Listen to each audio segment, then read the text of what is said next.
BYSA presents Know the Law, Episode 4, Law 12, Handball. In 2020, handball has now separate standards that a referee will use, one for defenders and one for attackers. Generally, for attackers, any time a ball touches a hand or arm and leads to a goal, an assist, or a build-up to a goal, whether or not it was deliberate, play will be called and the goal will be disallowed. For defenders, as long as they are not purposely making themselves bigger, a ball that strikes a hand or arm will not be called for handball. A ball that strikes their hand or arm after being played by another part of their body will also not be called for handball. Deliberate handball always remains an offense, but the following handball situations, even if accidental, will be a free kick. If the ball goes into the goal after touching attacker player's hand or arm, if a player gains control or possession of the ball after it has touched their hand or arm and then scores or creates a goal-scoring opportunity, if the ball touches a player's hand or arm which has made their body unnaturally bigger, or if the ball touches a player's hand or arm when it is above their shoulder, unless the player has deliberately played the ball with another part of their body which then touches their hand or arm.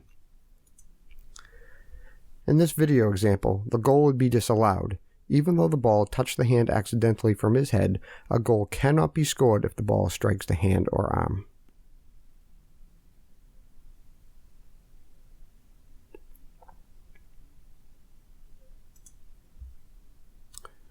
The following will not usually be a free kick, unless they happen to be one of the previous situations from the previous slide. If the ball touches a player's hand or arm directly from their own head, body, or foot, or the head body of another player who is close or nearby. If the ball touches a player's hand or arm which is close to their body and has not made their body unnaturally bigger. If a player is falling and the ball touches their hand or arm when it is between their body and the ground to support the body, but not extended to make the body bigger. Or if the goalkeeper attempts to clear, release into play, a throw-in or a deliberate kick to a teammate, but the clearance fails, the goalkeeper can then pick up the ball.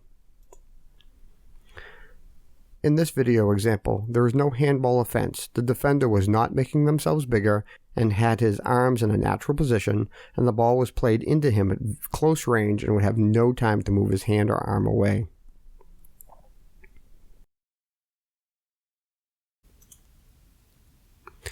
In this video example, the player stopped as the ball struck the arm and created a goal-scoring opportunity, even though it was accidental. However, if this was a defending player who played the ball onto his arm accidentally, play would be allowed to continue. FIFA offers this explanation for the changes. Soccer does not accept the goal being scored by the hand or arm, even if it's accidental. Soccer expects a player to be penalized for handball if they gain possession or control of the ball. It is natural for a player to put their arm between their body and the ground for support when falling. Having the hand and arm over shoulder height is rarely a natural position, and a player is taking a risk by having their hand and arm in that position, including when sliding. If the ball comes off of the player's own body or off another player of either team who is very close by onto the hands and arms, it is often impossible to avoid contact with the ball. When the goalkeeper clearly kicks or tries to kick the ball into play, this shows no intention to handle the ball, so if the clearance attempt is unsuccessful, the goalkeeper can then handle the ball without committing an offense.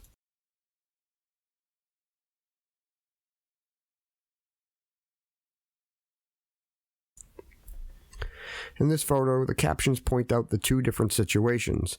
If the ball was to strike the upper arm as the player was sliding or falling, it may be considered a handball offense because his arm was making his body bigger. But if it struck his lower arm, there would be no offense as the player is attempting to support himself in a fall to the ground.